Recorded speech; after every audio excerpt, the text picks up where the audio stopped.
Alright, ladies and gentlemen, we are back with more Sable's Grimoire, JP3rd, and VMsNow.com. We are now in the library. I'm guessing maybe we haven't found the entire cast yet. I mean, this is a pretty interesting aside to do, but at the same time, there's been nothing but asides in this game, so I don't know. We'll see now. Granted a mere 15-minute break, I make my way to the Academy Library. It is a place I've visited many times through cityscapes. Filled with yet to be digitized books, the library contains knowledge found nowhere else in the world. Ancient tomes, stone tablets dating back thousands of years, spell books from a time when witches reigned supreme, even the occasional cursed or enchanted book. Visiting such a place for real for the first time, I feel a shiver run down my spine. The legendary Amadronia Academy Library. At long last, I am able to come here in person. Although cityscapes are desirable when wishing to experience certain things, or to view in a particular place, cityscapes of a library is simply aggravating.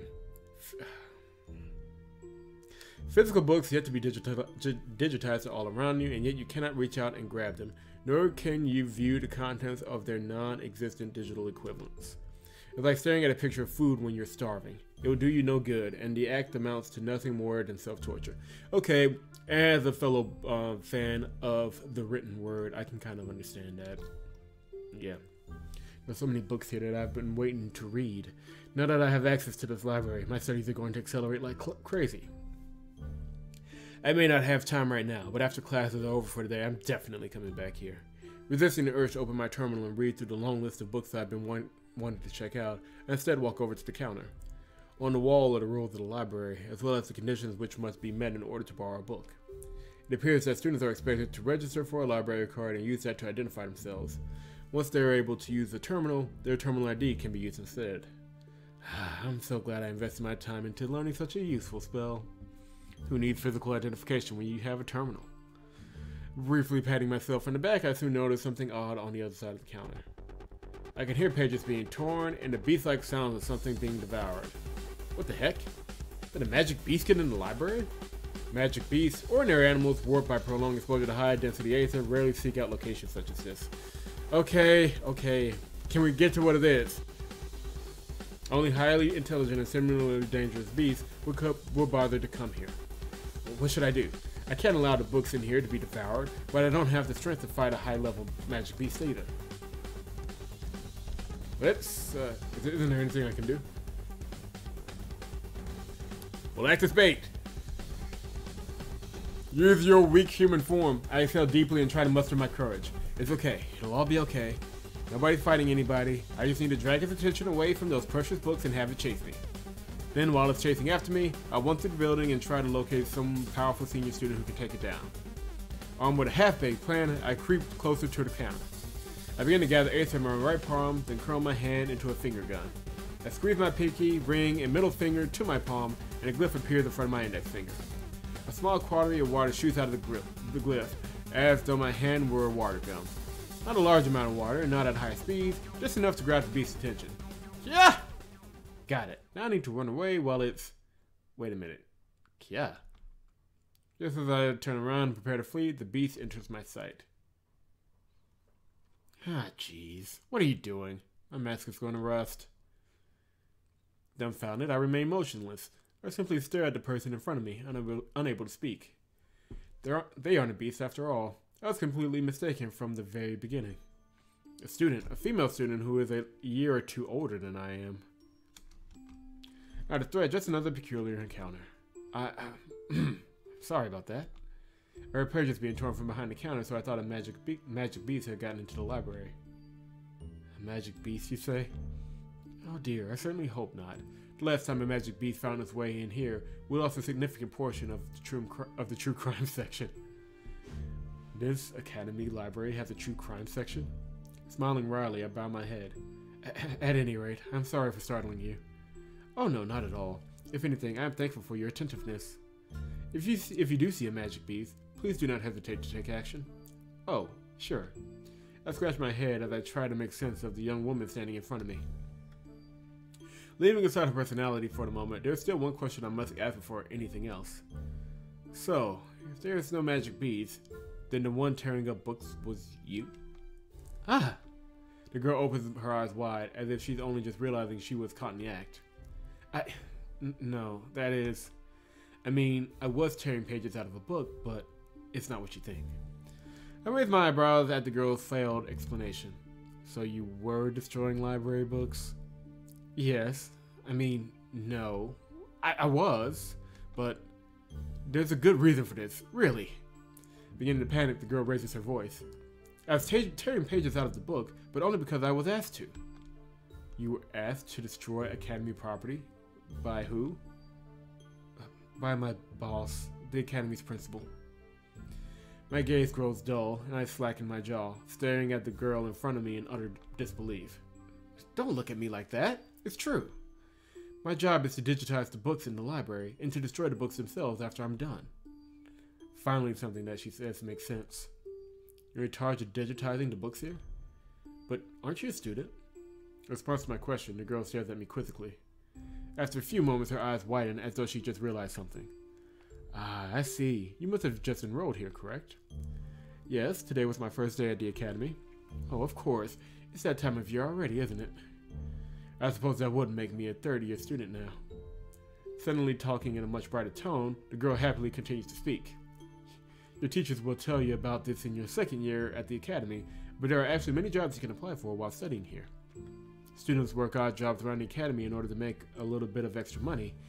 It's mostly seen as a way for low-ranking students to raise their allowance.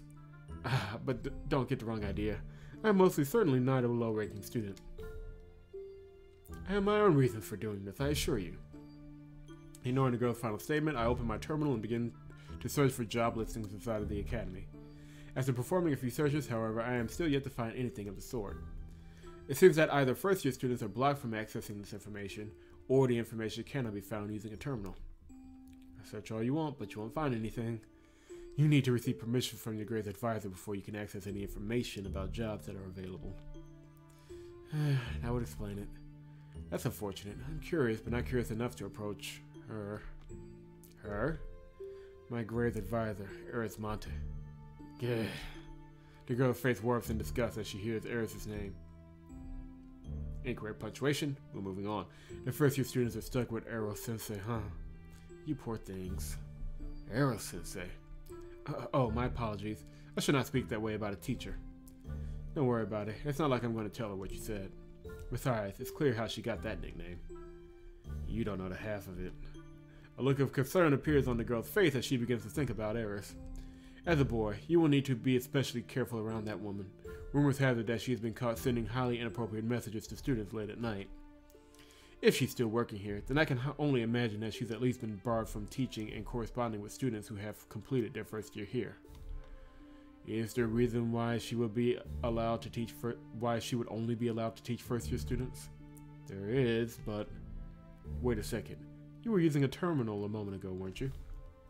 Ordinarily, I would congratulate you for having accomplished such a feat, but in this case, you may have bitten off more than you can chew. What do you mean by that? Is this something to do with... Oh. At that moment, everything falls into place. You figured it out, haven't you? Ero-sensei has likely been forbidden from interacting with those of us who aren't first-year students, since most of us know how to use a terminal. That being said, if there was only a single first year, particularly a male student, capable of using a terminal, then all of her inappropriate communications would be concentrated on that one student. Luckily, we've already pissed her off. We're good. Exactly. I shudder at the thought of being targeted by Eris. While attractive, her attitude and apparent promiscuity leave a lot to be desired. Were I to become the sole target of a succubus, I might never sleep through the night again. That's good to know. But wait a second. I already tried contacting Eris, and she blocked my terminal ID the second I asked for her assistance. Does that mean I'm in the clear? The girl shakes her head. She'll move the block the moment she starts to become aroused. I see. So, I mean, congratulations. You are indeed a harem protagonist. Don't know how that's going to work out for you though, man. If that happens, can't I just block her terminal ID? You're underestimating the staff at this academy. Sensei may be a hopeless pervert, but she's still a top-class mage. If you really want to ward her off, the best thing you can do is respond to her in a troublesome manner. A troublesome manner? Ask her questions about the curriculum at the academy, or about finding work. If you respond to her depravity with questions about your studies, she'll soon lose interest. How did this... Okay, clearly she banged the principal. That's the only logical explanation here. Seriously? Girl shrugs. It worked for the boys in my grade. Then again, she had many more targets at that time, so she could afford to give up more easily. God! I suddenly found myself very concerned about the nights I would be spending at this academy. Succubi, capable of acting human during the day, become night time, their true selves emerge. Under the light of the full moon in particular, their lust skyrockets, and they become the sex-crazed beasts they're often portrayed in literature. Excuse me, I added way too many words to that sentence. Thank you for the warning. I'll make sure to take your advice seriously. Oh, don't mention it. I'm glad to be of assistance. So, if you could keep quiet about me eating books. Eating books? No, I didn't say that. Tearing books. I said tearing books. I stared at the girl in amazement as she hurriedly corrected herself. Whatever she's been doing in this library, I'm not sure I want to know about it. Okay then. Whatever you're doing in here, I think it's about time I return to class. I'll see you later. Just one more thing before you leave. The girl brings up her terminal and shows it to me. This may sound presumptuous of me, but would you care to save my contact details? I mean, you can use a terminal after all, and I'm sure you're bound to have questions which your classmate cannot yet answer. Though some people, such as teachers and scholars, made your terminal ID and personal information freely available, the same cannot be said about students. For us, okay, fine. So this is a very, very special moment here that we're sharing between this older student and Sable. Got it. It's inconvenient, but the sake of preserving one's privacy is a small price to pay. I'm sure that was all just very important information. You can read it at your own convenience. Absolutely, that would be a great help. Let me just open my terminal as well and turn the display around, just as the girl in front of me has. Sable Labor. Quite an unusual name. It is only at the moment that I realized neither of us had asked the other for their name. Jeez, I really need to work on my social skills. Oh, well, I guess I'll find out this girl's name in just a second anyway. I checked the girl's terminal screen and searched for her name and ID. Jordo Gaku? That's my name. Jordu. We'll go with Jordu. Jordu replies happily, no doubt smiling from ear to ear behind the mask of hers. Alright, Jordu. That makes you the first entry in my contact list. Or rather, the first terminal ID. Although I may have other contacts saved on my terminal. You're ruining the moment, man! I'm honored. I just added you to Sable, making you number 3 on my list. That's good to know. I won't be able to respond in the middle of class, but if it's any other time, feel free to... Wait a minute. Did you just say that you only have 2 other contacts? Yes, I'm afraid so. Teachers and administrators can be found through a quick search, so it's common for students not to bother adding them to their contacts. The same cannot be said about the contact details of students, however. So, we literally just had this information. For a third-year student to only have 2 contacts is not a good sign. Well, I won't pry. And it's not like I'm in a position to criticize anyway. Contact me whenever you're free, Jordan. I can't promise that I'll respond immediately, but I'll do my best to be prompt. Yes, me too. If you have any questions or problems, don't hesitate to rely on me. Waving goodbye to one another, I parted from Joro as I leave the library with more questions than I had when I entered.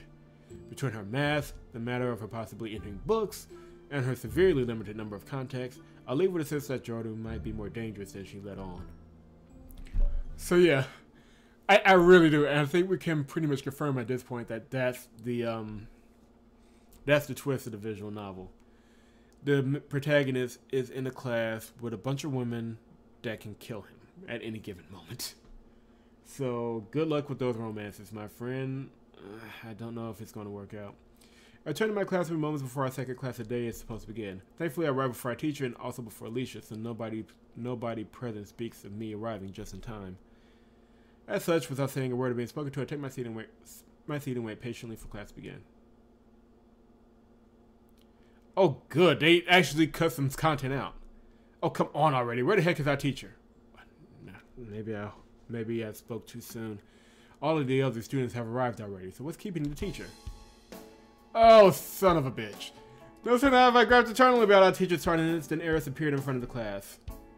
The same class of students twice in a row. Screw this! The moment she looks around the room and sees our familiar faces, Eris turns away in disgust. She then creates a bunch of glyphs at the front of the classroom, opens the door, and turns towards us one more time. Your homework is to figure out what those mean. Do it, don't do it, I don't care. Just make sure you stay in here until the lesson is over. Giving us only those instructions, Eris leaves the classroom as suddenly as she appeared. Unbelievable. I know, right? Why do we have to be stuck with such an irresponsible teacher? Oh yes, that too. Two? What were you referring to? Lisa points at the glyphs at the front of the classroom.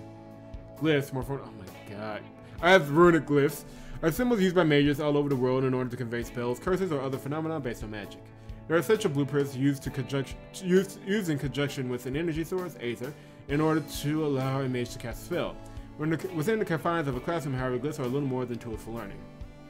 We students are expected to learn how to read glyphs and to leverage them when we are practicing these spells. They are a study aid, and without them, we would be hopelessly lost. Sable, you can read those glyphs, can't you? Yeah, it's a pretty unusual arrangement, but it isn't difficult to read.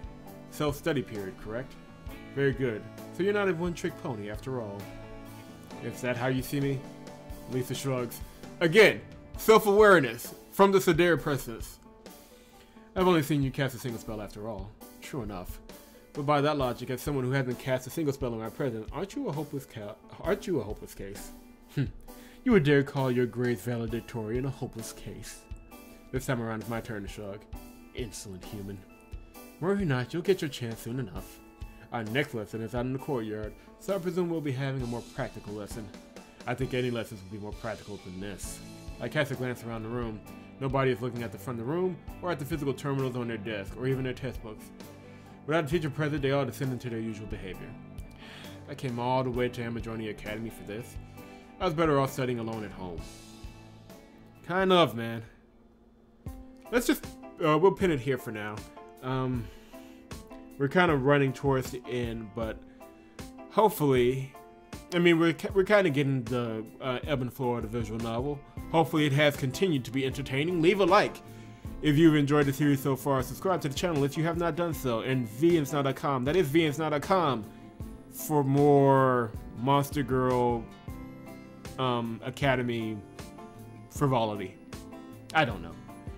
We're going to get more of this and some more to come, so hang in there with me, folks. We are almost there.